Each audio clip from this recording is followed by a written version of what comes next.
konsep ijaz Al-Quran. Assalamualaikum warahmatullahi wabarakatuh. Perkenalkan, nama saya Risma Klimatul Aulia dari kelompok 5 yang akan menjadi pemateri pertama. Nah, langsung saja pembahasan yang pertama, yaitu pengertian ijaz Al-Quran. Kata ijaz itu berasal dari bahasa Arab, yaitu ajaza, yang artinya melemahkan atau membuat tidak mampu. Jadi secara bahasa, ijaz Al-Quran itu berarti ketidakmampuan manusia untuk membuat sesuatu yang setara dengan Al-Quran.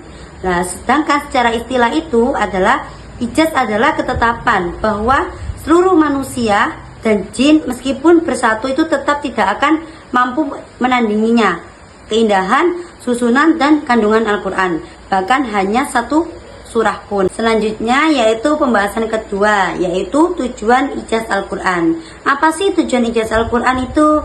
Nah, tujuan ijaz Al-Quran itu ada 4. Nah, yang pertama yaitu untuk membuktikan bahwa Nabi Muhammad itu benar-benar seorang nabi. Dan yang kedua itu untuk membuktikan bahwa Al-Quran itu adalah wahyunya Allah, bukan karangannya manusia. Nah, yang ketiga itu untuk menunjukkan kelemahan sastra manusia. Dan yang keempat itu adalah untuk melanjutkan bahwa kehebatan manusia itu tidak ada apa-apanya dibandingkan kekuasaannya Allah. Nah, soal perannya itu ada 2. Nah, yang pertama itu sebagai pelindung kemurniannya Al-Quran, karena gaya bahasanya yang unik, tidak ada yang bisa memasukkan isinya. Yang kedua itu sebagai penunduk kesombongan.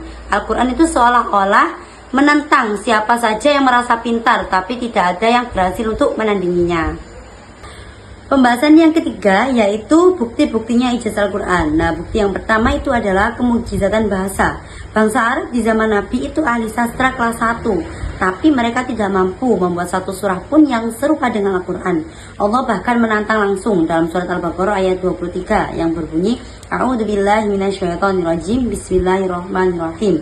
Wa in kuntum fi raibim mimma nazzalna ala 'abdina fa'tu bi suratin min mithlihi wad'u syuhada'akum min dunillahi in kuntum shadiqin. Dan jika kamu tetap dalam keraguan tentang Al-Quran yang kami wahyukan kepada hamba kami Muhammad, maka buatlah satu surat saja yang semisal Al-Quran itu, dan ajaklah penolong-penolongmu selain Allah jika kamu orang-orang yang benar.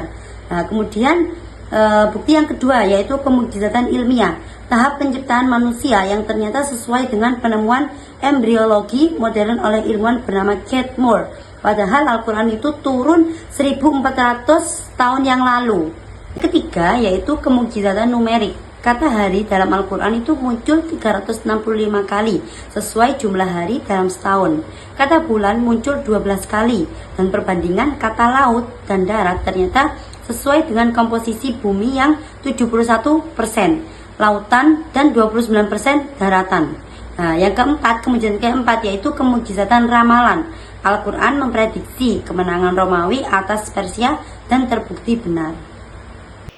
Nah, sekarang kita masuk pada slide yang keempat, yaitu konsep yang menarik as-sorfa. Secara bahasa, kata ini berasal dari sorofa yang artinya memalingkan atau mencegah. Jadi, teori as-sorfa ini menyatakan bahwa kemukjizatan Al-Quran terjadi bukan karena teksnya yang luar biasa, tapi karena Allah sendiri yang menghalangi manusia dari keinginan dan kemampuan untuk menandinginya. Ada 2 bentuk pemalingan. Yang pertama, pemalingan kehendak. Para sastrawan Arab tiba-tiba kehilangan motivasi untuk mencoba. Yang kedua, pemalingan kemampuan. Mereka sudah mencoba, tapi tiba-tiba kemahiran bahasa mereka hilang begitu saja. Tentang as-sorfa ini, ada 3 pendapat ulama yang perlu kita tahu. Yang pertama, Ibrahim An-Nazm dari Mu'tazilah. Beliau berpendapat bahwa bahasa Arab sebenarnya masih dalam jangkauan manusia. Jadi, mukjizat Al-Quran itu bukan pada sastranya, tapi pada berita gaibnya dan pada sorfa, yaitu pemalingan dari Allah itu tadi. Kedua, Syarif Al-Murtado dari kalangan Syiah Imamiyah. Beliau bilang bahwa Allah memalingkan manusia dengan cara mencabut ilmu yang mereka butuhkan untuk menandingi Al-Quran. Ilmu itu seolah terhapus dari ingatan mereka saat tantangan muncul. Yang ketiga, Ibnu Hams Al-Andalusi dari madhab Zahiri.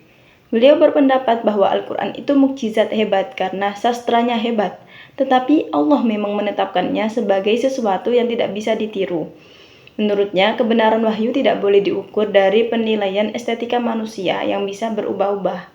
Baik, yang terakhir yaitu kesimpulan.